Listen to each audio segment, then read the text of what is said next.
Y el día de hoy quiero hablarle de algo que todos tenemos física y emocionalmente. Y hoy vamos a hablar de las marcas y las cicatrices.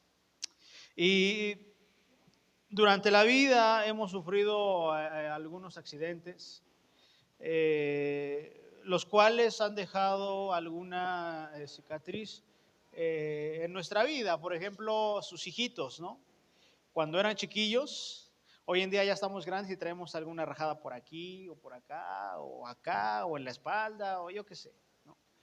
Y todos en la vida hemos recibido algunas cicatrices porque algunos éramos extremadamente traviesos, otros éramos un poco torpes, pero de que andábamos con cicatrices, no siendo niños.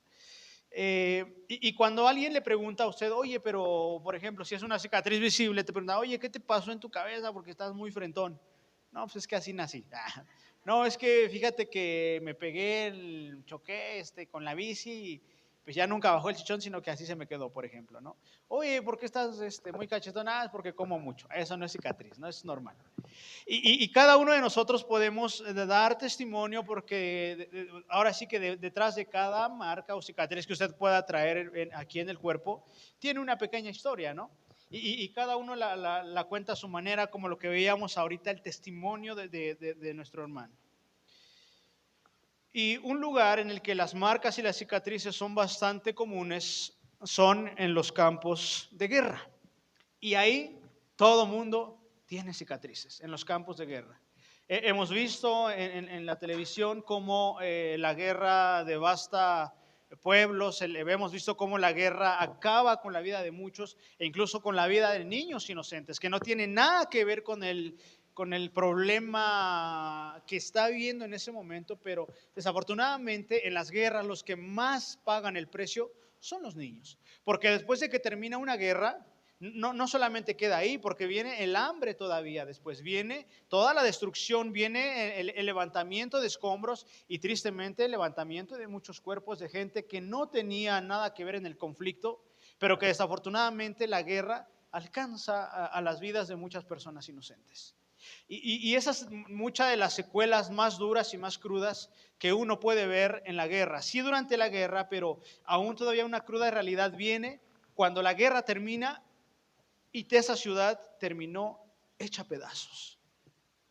Y ahí en las guerras es donde habitualmente las cicatrices se ven. Y me puse yo a ver, después de esta palabra que el Señor me da, me puse a ver testimonios de hombres que estuvieron en la guerra.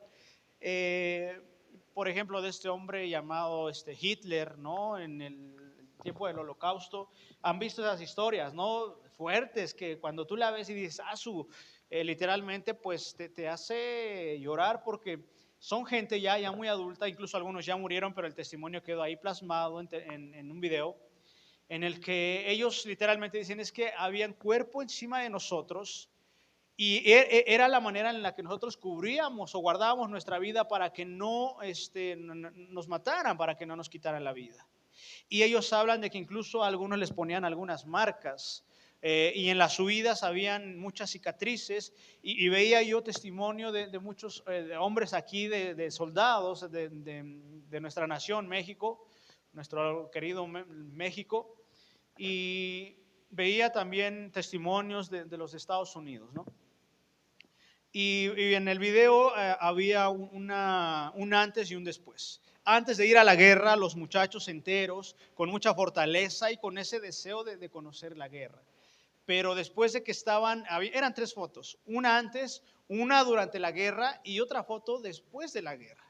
Y cuando tú ves el semblante de la gente que antes de que va a la guerra, la gente va animada, la gente va con esa interés, va con ese deseo de ir a la guerra. Pero cuando están en ese momento, ves una cara desencajada, ves una cara de miedo. Y después de que son regresados a la guerra por causa de alguna lesión, por causa de muchas cosas, ves a hombres que literalmente el terror y el miedo los ha embargado, ¿no?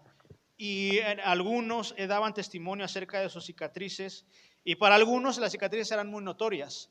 ¿Por qué? Porque había un grupo anteriormente a los que los llamaban, ¿cómo les llamaban? Sin caras o sin rostro, algo así les decían.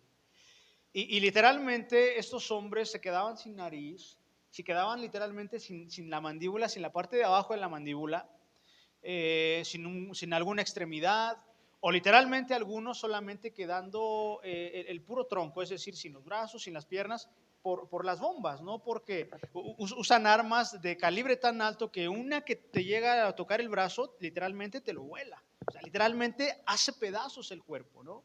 Y así de desgarradora es la guerra. Pero mucha gente de esa guerra regresa, pero regresa con unas cicatrices tan fuertes que algunos cuando dan su testimonio lloran. Algunos dando su testimonio no terminan porque empiezan a entrar en un estado de shock, como si estuvieran todavía en ese momento de la guerra. Algunos quedan con alucines acerca de la guerra. Y hay un hombre que veía yo que se quedó literalmente directo, como dicen por ahí, porque él sigue con esa idea de que siguen buscando para matarlo y él con su mano hace como si anduviera matando gente todavía. O sea, quedó en ese avión, como decimos aquí en México. Entonces, la guerra es uno de los estados más críticos y más fuertes que literalmente rompe a cualquiera. Y lo dicen ahí los soldados, los guerreros. En la guerra, hasta el hombre más duro, hasta la mujer más dura, sale hecho pedazos. Porque lo dicen ahí, ves como tus compañeros de guerra con los que dormiste un día antes, al siguiente día tienes que cargar su cuerpo, o andas buscando partes para poder entregar algo y decir es que él era, pero desafortunadamente tuvo que morir. Hombres y mujeres que mueren en los brazos de otros, y que incluso en ocasiones los traumas llegan a ser tan fuertes que después de la guerra son encerrados en un hospital. Así de dura es la vida para estos hombres, para los soldados, que incluso hoy en día siguen participando en este tipo de conflictos. Pero veía yo y empezaba yo a meterme un poco más porque la verdad me empezó a gustar. Es como cuando alguien descubre un tema, bueno, no descubre, sino que te interesa un tema y quieres saber más y más y más. Y me puse a investigar y llegué al punto en el área de los médicos.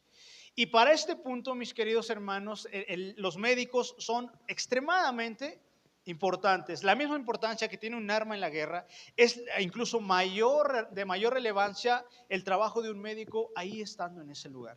Porque ¿qué es lo que hacen los médicos? Obviamente lo que hacen los médicos es agregarse a un grupo, porque los dividen por grupos, y en cada grupo tiene que ir un médico. ¿Para qué? Por si alguno recibe un impacto de bala, el médico tiene que hacer hasta lo imposible para salvar la vida de este hombre. Tiene que hacer lo imposible. Si se quedó sin un brazo, si le perforaron la pierna, e incluso le perforaron cualquier parte del cuerpo, su trabajo es hacer hasta lo imposible para que esta persona y ese soldado no muera. Y algo que me sorprendió mucho es de que a los que quedan vivos todavía, o incluso a los que tienen mucho aprecio, o a la mayoría, aunque sean muertos, se los llevan de regreso. Hay un tiempo en el que hacen como un pidos cuando jugábamos, cuando éramos chiquitos. Hay un tiempo así para que usted vaya y recoja los suyos. Hay un tiempo en el que se dan, como tregua, por decirlo así, antes de que continúe. Entonces, incluso como en la guerra todavía hay ciertas reglas que se tienen que respetar cuando suceden este tipo de cuestiones. Entonces, el trabajo del médico es literalmente salvar la vida de aquellos que están pasando por un momento de guerra. Y le digo algo, es tan increíble, y lo decían, y veía yo el testimonio de algunos médicos, y decían, es que literalmente estábamos debajo de la zona de fuego, y nuestro trabajo es salvarlos. Nuestro trabajo no es disparar, nuestro trabajo es salvar al que está ahí, y las balas pasan cerca de ti, y en ocasiones, salvando la vida de alguien, nos toca morir, porque recibimos una bala, o X cosa, o alguna bomba, y nuestro trabajo no es defendernos, nuestro trabajo es cuidar la vida de la gente que se nos ha sido encomendada en nuestras manos. Pero ahora, ¿por qué le estoy hablando de esto? Porque usted en muchas situaciones en su vida se ha encontrado en una zona de guerra como esta parecida. Solamente que la zona de guerra de la cual le voy a hablar el día de hoy es interna. Esa zona de guerra es un campo de batalla en el que está solamente usted y sus meras emociones. Y no necesita a nadie más para pelear, porque qué dura es la batalla en contra de nuestras propias emociones y deseos. ¿Sí o no? No necesitamos a nadie más en nuestro campo, porque con eso es más que suficiente para nosotros. Entonces quiero hablarte de la zona de guerra en donde hemos estado nosotros, una zona de guerra interna y emocional, y esta guerra es todos los días, es constante. Es más, el día de hoy ustedes tuvieron una guerra. ¿Cuál, pastor? ¿Voy o no voy a la iglesia? Porque nos empieza a condicionar la vida de decir, es que no fueron días buenos, ¿para qué vas a ir? Si hubieran sido buenos, pues entonces tendrías a ir a dar gracias por algo que Dios hizo, pero no han sido días buenos. Mejor, mira, nos estacionamos, nos quedamos tranquilos y cuando pase algo bueno, entonces ya vamos. Desde ahí empieza la guerra emocional. Y hay una parte de ti que decía, no, mejor nos quedamos, pero otra parte te dice, vamos porque algo va a suceder, algo bueno va a suceder. Y esa es la guerra precisamente de la cual les voy a hablar, pero también hay una zona de guerra a nuestro alrededor. Y también quiero hablarte de la zona de guerra llamada la vida misma también. Hay unos conflictos alrededor de nosotros, como ustedes no tienen idea, y cada uno de ustedes en su área laboral, en su área familiar, e incluso en el matrimonio, a veces peleamos guerras de este mismo nivel. Y quizá no tenemos un arma para herir a nuestro cónyuge o a la gente que tenemos cerca, pero ¿qué creen? Que tenemos un arma que se llama lengua. Y a veces la lengua llega a ser tan hiriente como el arma más potente que pueda existir. ¿A poco no? Y por ahí lo decimos, a veces duele más una mala palabra que un golpe físico. Y ahí es donde empezamos a entrar en esa zona de guerra, en esa zona de conflicto, en donde el matrimonio se ve involucrado, en el que la familia se ve involucrado, en el que el área laboral se ve involucrado. Y yo creo que sí les ha pasado en el que estás batallando con muchas cuestiones en casa, con la familia, con la esposa, pero también se añade el área laboral. Y vas a un lado, incluso estando dentro de la iglesia, empieza a ver también, te empiezas a sentir en conflicto, empiezas a sentirte ajeno, extraño, y llega el momento en el que toda tu vida se volvió literalmente una zona de guerra y no hay escape para ningún lado. Y vas a la presencia de Dios y aún ahí en la presencia de Dios, esta guerra emocional, esta guerra te persigue y no te deja estar en paz. Y a todo mundo le ha pasado y a todo mundo le va a seguir pasando esta situación. Y dependiendo de la manera en la que has vivido esta vida, son los tipos de heridas que hoy tú puedes portar. Dependiendo en el cómo la vida te ha tratado, dependiendo el estilo de vida que has decidido llevar, son los tipos de herida que hoy tú puedes presumir, por decirlo así, que la gente puede notar. Entonces, pero en la guerra todas las heridas o la mayoría son externas. Pero en nuestra vida, en nuestro diario vivir, muchas de las heridas no se ven porque son aquí adentro.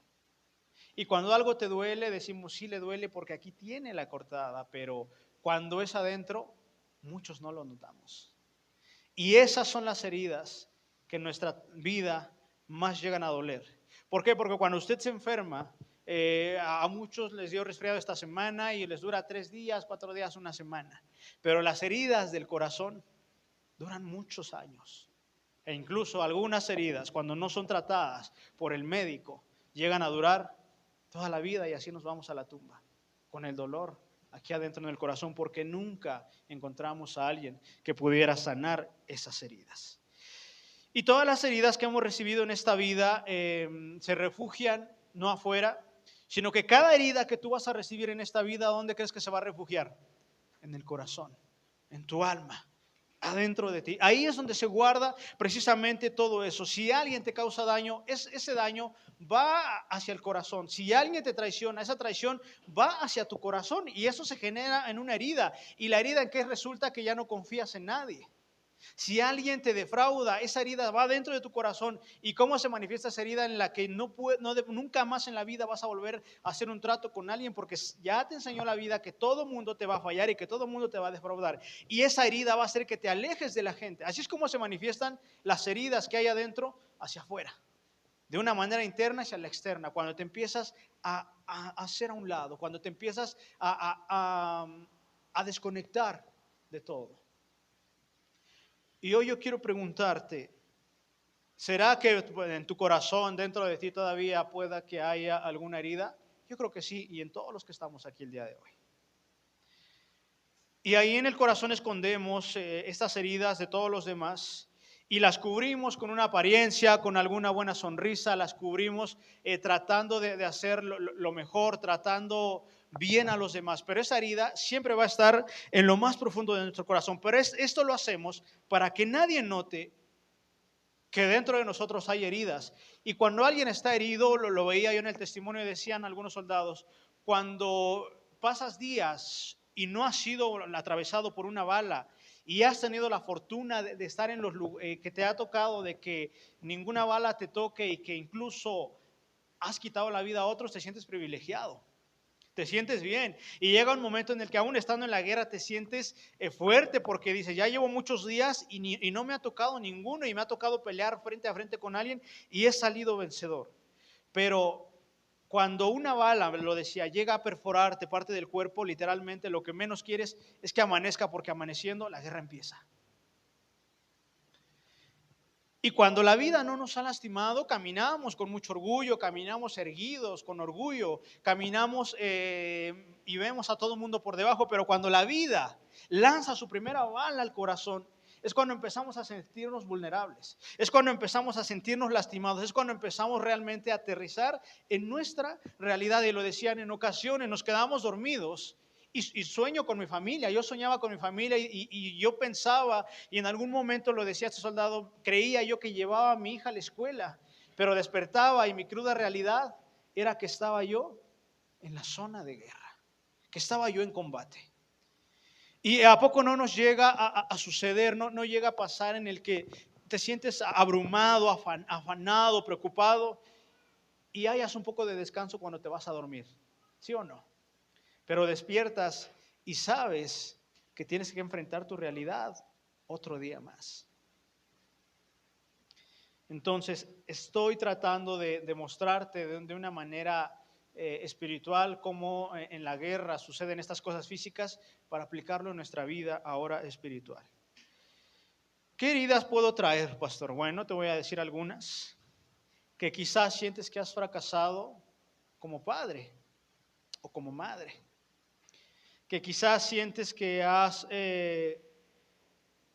fallado como hijo también.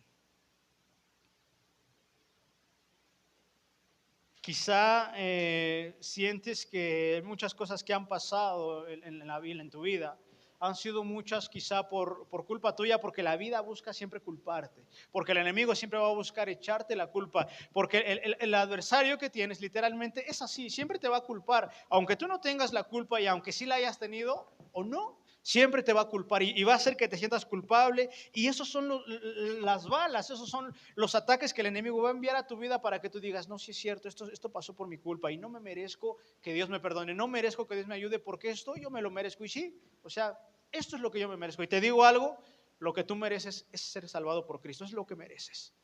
Es lo que enseña la palabra de Dios.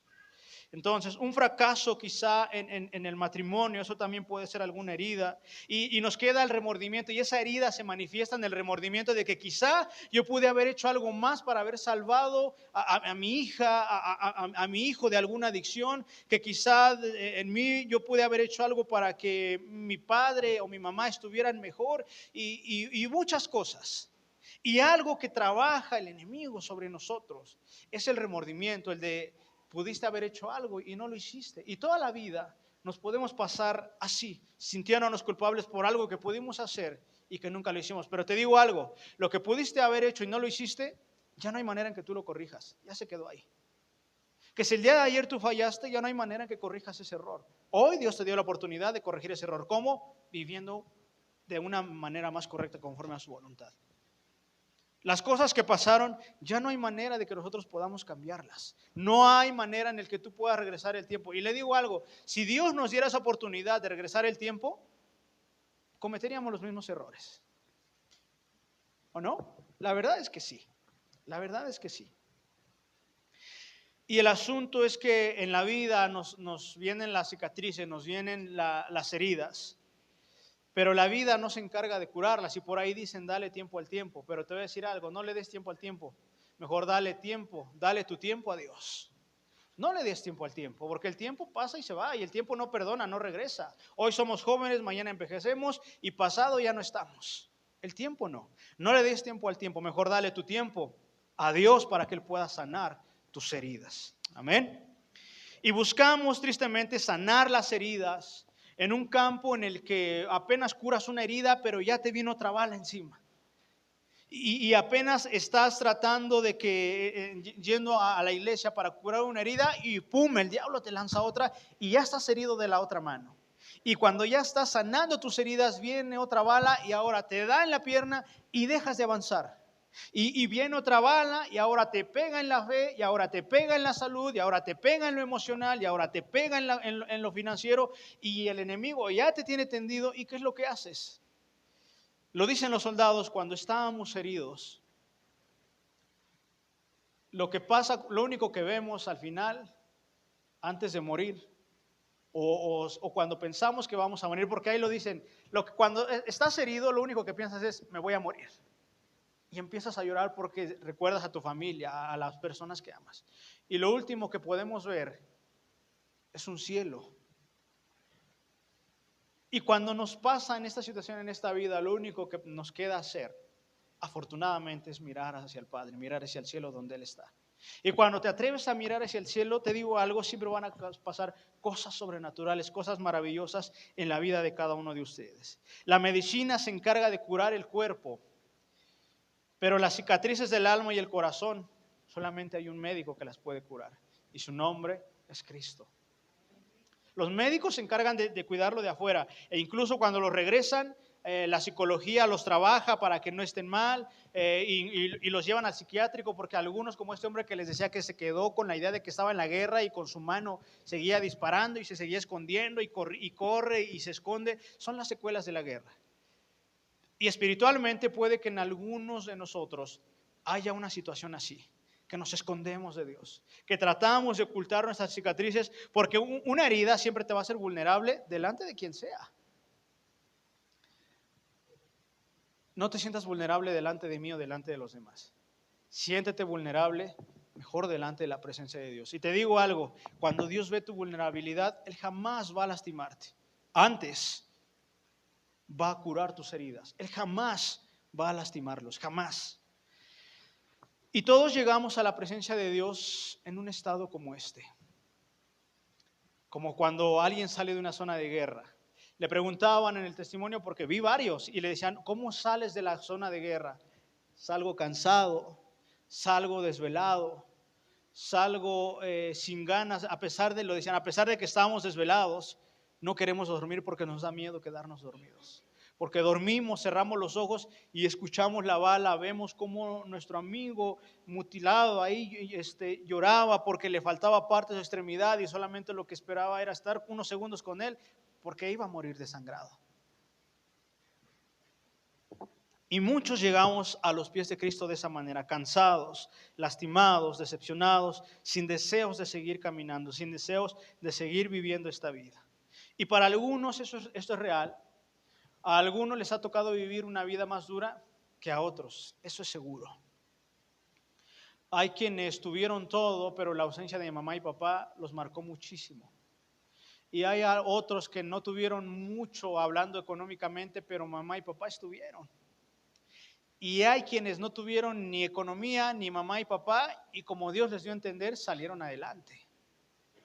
Y eso es real. A muchos la vida les ha pegado más que a otros. Y eso en la mayoría de nosotros forja nuestro carácter.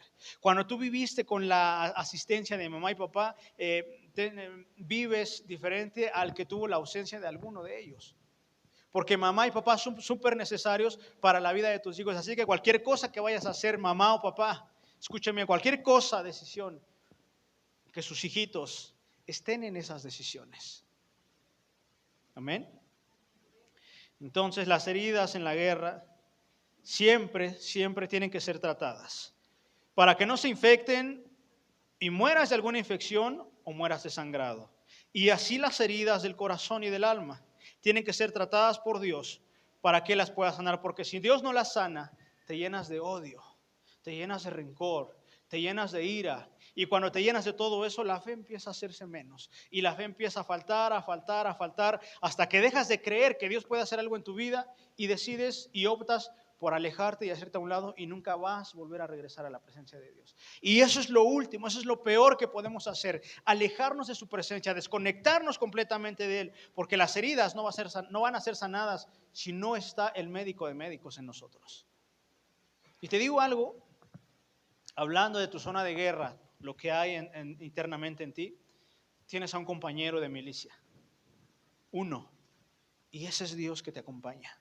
Así como el médico se encargaba de curar las heridas, en lo que yo veía, así Dios va vendando tus heridas. Estás en un campo de guerra, pero Dios va restaurando, va sanando tus heridas para que tú puedas seguir adelante. ¿Han visto la película de Hasta el último hombre? En lugar de que vea La hora pico, vea mejor esa película. Es verdad. Véala, Hasta el último hombre. Véala. Dice el Salmo 147:3. Él sana a los quebrantados de corazón y venda sus heridas. Y entendamos bien este versículo. Dice, Él sana a los quebrantados de corazón y venda sus heridas. ¿Por qué primero, antes de vendar, primero tiene que sanar? Como toda herida. Cuando fuiste niño y te abriste un pie o te pasó algo, cuando te llevaban al médico, antes de que el médico te cubriera esa parte con alguna venda para que no se infectara, primero él tenía que hacerte curación, tenía que limpiar. Y cuando nos lastimamos, una de las cosas a las que más le tenemos miedo es ir al doctor. Y incluso aquí está una hermanita que en algún momento, bueno, me pasaron muchas cosas, me torcí un dedo. Estaba yo lavando los baños en la iglesia y que me resbalo y puse mi dedo en la pared y me lo torcí. Después me pegué en mi dedo con un martillo y ya sabrán, ¿no? Hombre, las curaciones eran dolorosas, mis hermanos, como no tienen idea. Y así es esta situación. A veces, cuando Dios empieza a curar nuestras heridas, van a doler más que cuando la herida fue causada. ¿A poco no? Te abres, pero cuando te hacen curación, quieres mandar al tercer cielo al que te está curando, ¿no? Hablando físicamente del doctor o de quien te está ahí haciendo la curación. Pero las heridas del alma duelen cuando nos las hacen, ¿a poco no? Pero cuando Dios empieza a trabajar esas heridas, te digo algo, quizá van a ser más dolorosas que cuando se te hizo esa herida, cuando fue abierta esa herida.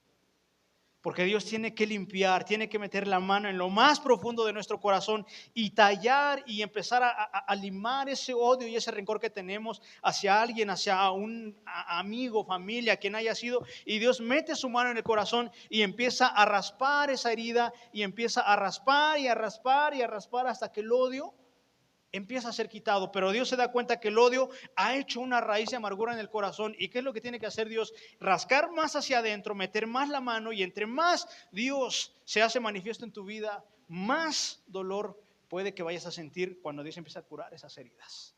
Si te dijeron, es que cuando Dios viene a tu vida las heridas se quitan fáciles, híjole, ¿qué crees que no? Te mintieron, pero te estoy diciendo la verdad, no te preocupes. Las heridas que hay en el corazón tienen que ser sanadas, pero van a doler muchísimo, muchísimo, mis hermanos. Pero tiene que llevarse a cabo, porque si la herida no se cura, lo que hace la pólvora es que cuando perfora la carne del hombre, cualquier carne, lo que hace la dinamita y todo eso es que empieza a pudrir la carne. Y se pudre, pero en horas, mis hermanos. Después de un tiempo la carne no sirve. Y eso es lo que pasa cuando no se hace una curación correcta. ¿Han visto a muchos amputados? Precisamente por eso, porque la pólvora infecta la carne, la pudren enseguida y lo único que tiene que suceder es que le corten la extremidad. Eso es lo que pasa en realidad, porque se gangrena, la pólvora es altamente, ¿cómo decirlo? Corrosiva, ¿sí? Infectuosa, o sea, descompone la carne enseguida.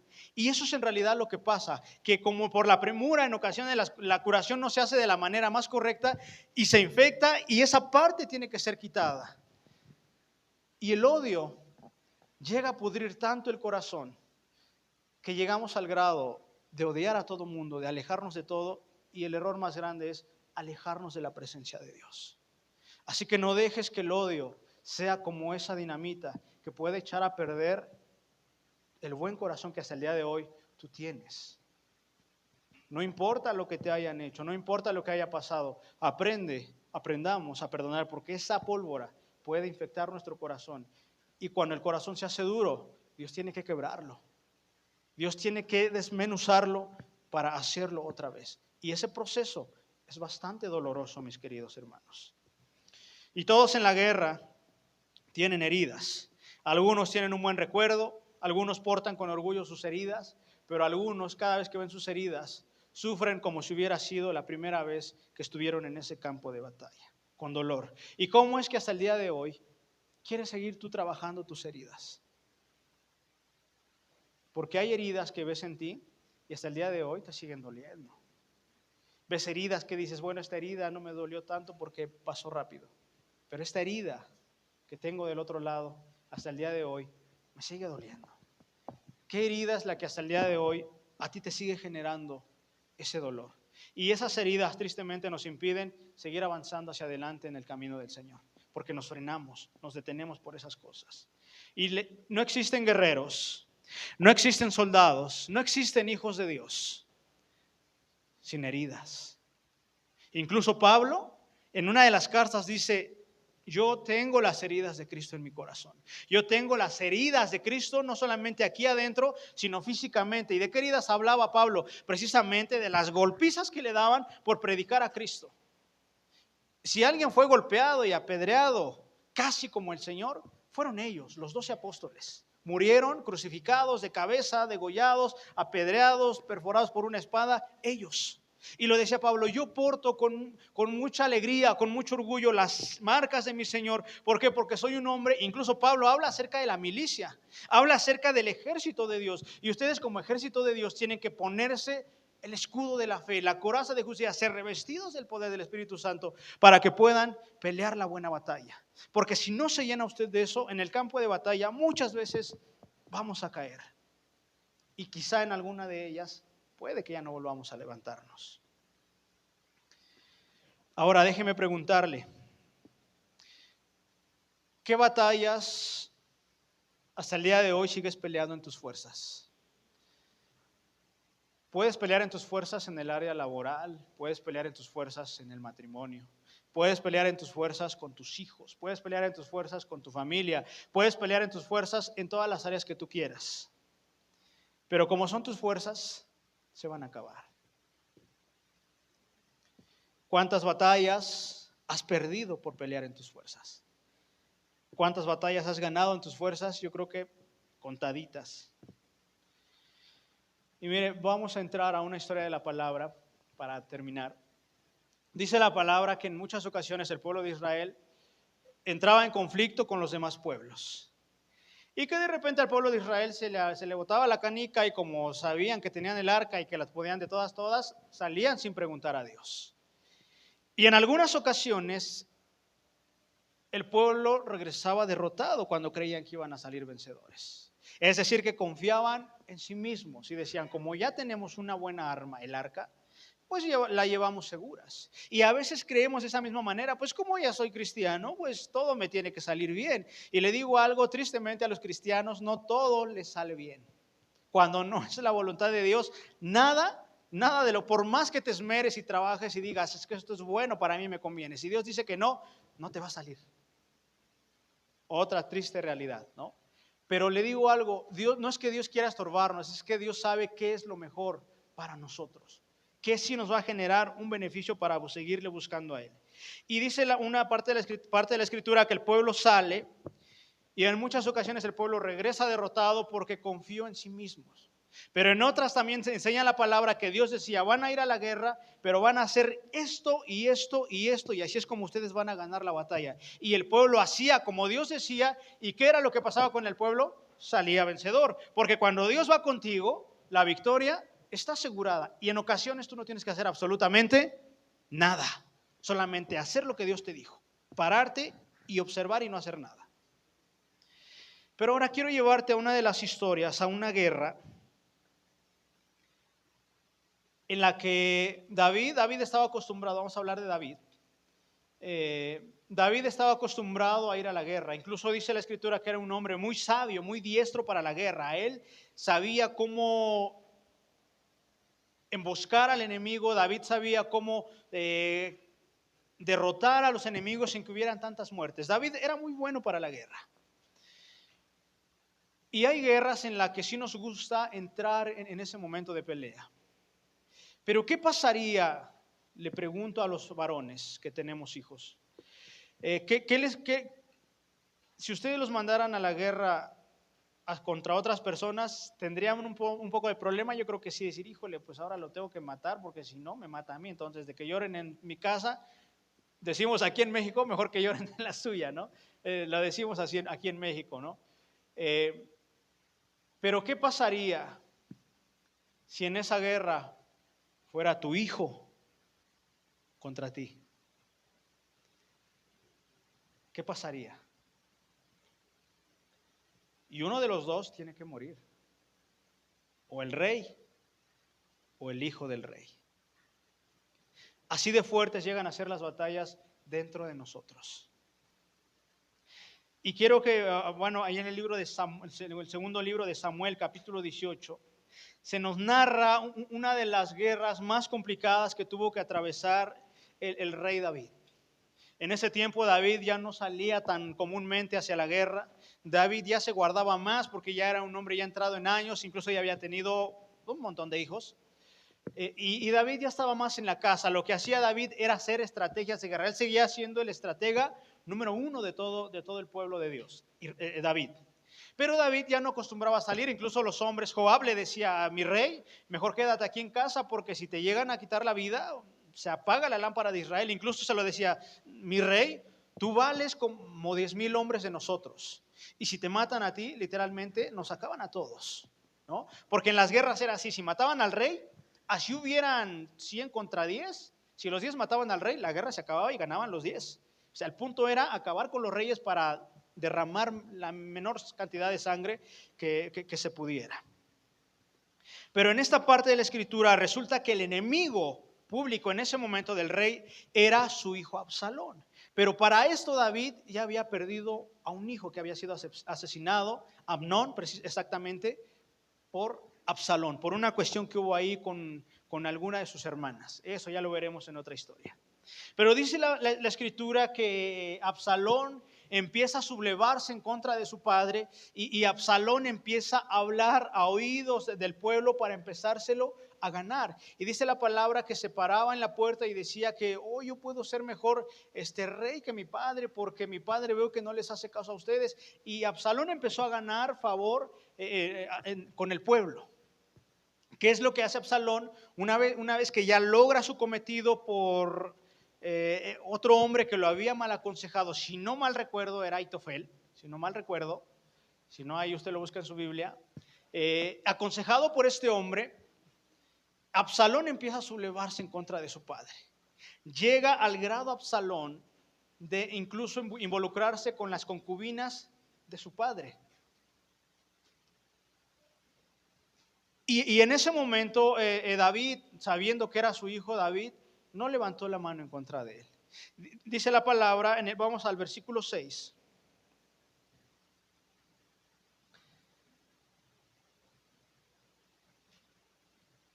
Joab le hace saber a David que su hijo viene contra él, que su hijo está por buscar su vida, que ese día o David o él, uno de los dos, iba a despedirse de esta tierra. Y David dice, bueno, en esta cuestión, antes de leerlo, le dice, mira, solamente les encargo una cosa, vayan a buscar a mi hijo, traten de que no haya tanto derramamiento de sangre, pero les encargo, por favor, que aunque sé que mi hijo busca mi vida, pero les encargo que lo traten bien, que no lo maten, que lo hagan regresar a la casa y yo voy a hablar con él, porque ese es el amor de padres. O sea, yo creo que si tu hijo en algún momento, que jamás debe de pasar, si en algún momento tu hijo llega a decirte algo, a agredirte, creo que tú en el amor del padre le dirías, hijo, tranquilo. Tratarías de hacer las cosas en paz con él. Y David le dice, Joab, nada más te encargo que trates bien a mi hijo, tráelo con bien, amárralo, hazle lo que sea, pero trátalo bien, trátalo dignamente. Y dice el 6, salió pues el pueblo al campo contra Israel y se libró la batalla en el bosque de Efraín. Y allí cayó el pueblo de Israel delante de los siervos de David y se hizo allí en aquel día una gran matanza de 20,000 hombres. Y se los digo, en las guerras siempre hay muchos inocentes, muchos. 20,000 hombres, imagínense nada más. Y la batalla se extendió por todo el país y fueron más los que destruyó el bosque aquel día que los que destruyó la espada. Era un bosque pues, con muchas ramas, era un bosque muy difícil de caminar. Por eso dice la palabra. Y acuérdese que en ese tiempo viajaban en caballos y todo ese tipo de cosas. Los que destruyó la espada. Y dice el 9, y se encontró Absalón con los siervos de David. E iba Absalón sobre un mulo, y el mulo entró por debajo de las ramas espesas de una gran encina. Y se le enredó la cabeza en la encina, y Absalón quedó suspendido entre el cielo y la tierra, y el mulo que iba pasó delante, y viéndolo uno, avisó a Joab, y Joab era el líder, era el capitán de todo el ejército de David, diciendo, he aquí que he visto a Absalón colgado en una encina. Fíjese, para las hermanas, ya no le pueden pedir la receta a Absalón, pero dice la palabra que Absalón tenía el cabello súper largo, súper largo, o sea, literalmente yo creo que él arrastraba su cabello como 1,5 metros después del suelo. Esa era la época en la que era la moda, vamos a decirlo así, ¿no? Y David tenía una cabellera tan bonita, tan larga, y yo quiero pensar que se hacía un mechudo, porque no creo que se peinara de chonguitos, no sé. Pero dice la palabra que en ese momento, cuando él iba montado sobre el caballo, pasa debajo del bosque, pasa debajo de una encina, y ese cabello precisamente se le queda enredado en las ramas, y si las mujeres se han subido a un árbol, pues el cabello se les enreda ahí en el árbol, y es complicado que o les duele o se lo arrancan pues cuando se dan el jalón. Algo pasa semejante con este muchacho. Huye, va en esa huida, va montado en su caballo, dice que iba en un mulo, y que cuando cruza esa parte, él queda atorado por los cabellos, queda suspendido en el aire entre el árbol y la tierra, dice la palabra. Es decir, que Absalón quedó a merced de los siervos de David, pero David había pedido algo. ¿Y qué fue lo que les dijo? Que les encargaba mucho a su hijo, que lo hicieran regresar. No lo dice la palabra, pero quiero yo pensar que les dijo, háganlo regresar, tráiganlo, no lo maten. Sé que busca mi vida, pero es mi hijo, voy a hablar con él, voy a hacer que entre en razón, porque no voy a matar a mi hijo. David ya había sufrido muchos estragos a causa de la guerra y ya había perdido a uno de sus hijos. Y lo que menos quieres tú como padre teniendo hijos, si ya perdiste a uno, lo que menos quieres es perder a otro. ¿Qué es lo que hace Joab? Le dan el aviso a Joab, y Joab se molesta y dice, bueno, pero ¿por qué vienes y me dices? Pues no está Absalón ahí colgado, o sea, no tiene ni espada, no tiene arma. ¿Por qué no lo mataste? Y este hombre le dice, es que no voy a atentar en contra de mi vida, porque el rey dijo que cuidáramos la vida de su hijo. Y si se enteran que yo lo maté, lo que va a suceder va a ser exactamente lo mismo conmigo. El rey me va a mandar a matar.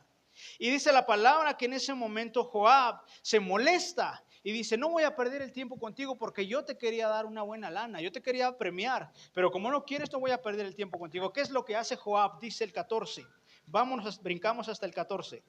Y respondió Joab, no malgastaré mi tiempo contigo. Y tomando 3 dardos en su mano, los clavó en el corazón de Absalón, quien estaba aún vivo en medio de la encina. Es decir, que estaba todavía medio vivo Absalón. Y obviamente quiero yo pensar, si vas en un caballo y te detienes, pues literalmente es como, pues, te rompes el cuello, ¿no? Pero dice la palabra que todavía Absalón estaba todavía un poco consciente después de ese jalón tan fuerte. ¿Qué es lo que hace Joab? Joab va y en lugar de bajarlo, dice que toma 3 dardos y perfora el corazón de Absalón en ese momento. También más adelante dice que el 15 dice, y 10 jóvenes escuderos de Joab rodearon e hirieron a Absalón y acabaron de matarle, dice la palabra.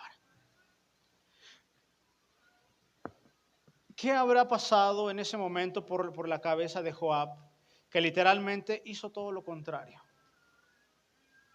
Cierta parte, la fidelidad que busca un rey siempre es tener hombres que sean fieles a él.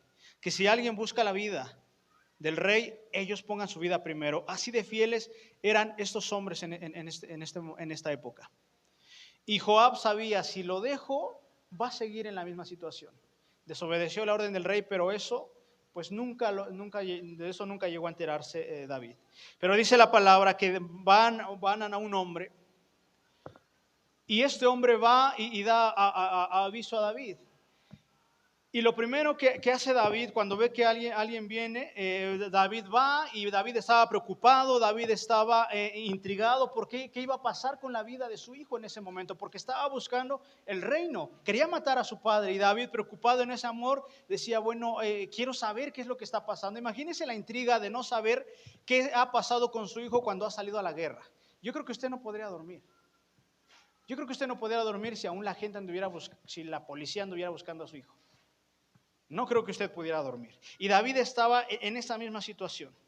Y David en este momento estaba peleando, creo yo, que la guerra más dolorosa que había pasado en ese momento, porque no era lo mismo matar a alguien que no conocía a que su hijo buscara su vida. Y David en ese momento estaba por conocer o estaba pasando una de las guerras más dolorosas que un padre puede llevar. Y esto es perder un hijo. Platicaba yo con una hermana en la semana y le decíamos, si yo pierdo a mi esposa, se me nombra viudo. O si ella pierde a su esposo, se le nombra viuda. Pero cuando un papá o una mamá pierde a un hijo, eso no tiene nombre. Porque eso no es lo que Dios ha establecido.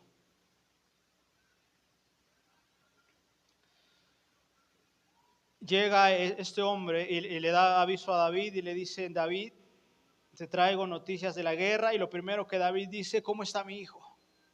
¿Dónde viene? ¿Cómo le hicieron para atraparlo?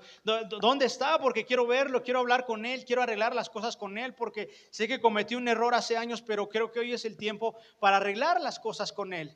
Y David le dice, es que rey, sí va a venir. ¿Pero dónde viene? Es que yo lo quiero ver aquí, ¿por qué no lo trajiste contigo? Sí va a venir, pero solo para su sepultura, porque tu hijo acaba de morir. Dice que en ese momento, cuando David recibe la palabra, David se sube a su aposento, a la entrada, y David empieza a llorar y empieza a gritar frenéticamente por la vida de su hijo. Y David decía, y gritaba por la vida de su hijo. Y David decía, y estaba atravesando, creo yo, una de los resultados de una guerra, creo yo que la más difícil, porque gritaba inconsolablemente por su hijo en ese momento. Y el dolor alcanzó a David una vez más en su vida. Perdió a un hijo hace años. Años después, estaba perdiendo otro hijo en medio de una guerra, pero una guerra familiar. ¿Y cuántos de nosotros hemos batallado o batallamos todavía con esas guerras dentro de nuestra propia familia, de mi familia? Y esas guerras son cansadas, ¿a poco no? Esas guerras son frustrantes. Esas guerras son difíciles de llevar porque es tu familia. Esas guerras son complicadas de poder sobrellevar porque son personas que son de nosotros, pues, que son parte de nosotros. Esas guerras son las más difíciles que nos tocan lidiar hasta el día de hoy a nosotros como seres humanos. Pero en ese dolor tan fuerte, David siempre tuvo a un médico, a un padre que lo acompañó en esos momentos de guerra. David se sintió herido en ese momento, aunque no fue a la guerra, pero David fue el más lastimado, fue el más herido en esa guerra, porque su hijo, su segundo hijo, era el segundo que él iba a enterrar, el segundo que iba a la sepultura. Pero en los momentos más difíciles de las batallas de su vida, Dios estuvo con él.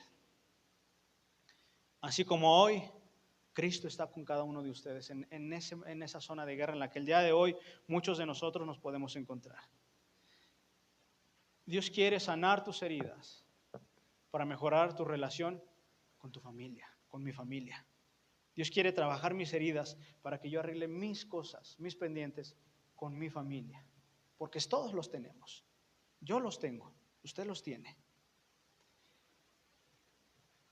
En este momento de guerra,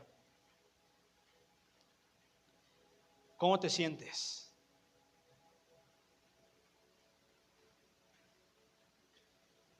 ¿Quieres seguir viendo las heridas en tu corazón?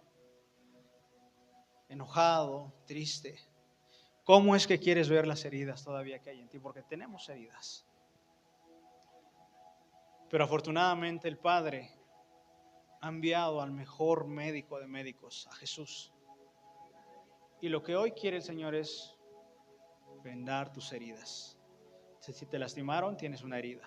Si lastimaste, es porque también tienes heridas y buscas cómo cubrirlas. ¿Qué herida hoy quieres que Dios sane contigo? Y si dices, no, yo no tengo heridas, bueno, cuando vayas al campo de guerra, las vas a tener. Y vas a tener que buscar a ese doctor, a Jesús. Hoy la gente puede decirte, pero si tienes muchas heridas, ¿para qué vas? ¿Para qué buscas a Dios? Si desde lejos se notan cómo tus heridas siguen llenas, siguen podridas. ¿Y qué pasa cuando una herida no es curada? ¿Se infecta? ¿A poco no? Y aunque cierra, duele, ¿verdad? Porque se llena de pus, se llena de infección. ¿Qué es lo que tienen que hacer? Volver a abrir, limpiar, y eso duele. Y muchos de nosotros cubrimos las heridas sin antes haberlas sanado primero. ¿Qué es lo que pasa? Se infectan. Por eso es que toda la vida duele. Por eso es que toda la vida nos duele. Y cuando el dolor es mucho, solamente te cansa y te cansa y te cansa y te cansa y te cansa y terminas desertando. ¿Cómo es que quieres mirar tus heridas el día de mañana? ¿Vas a querer mirarlas todavía con dolor, con tristeza?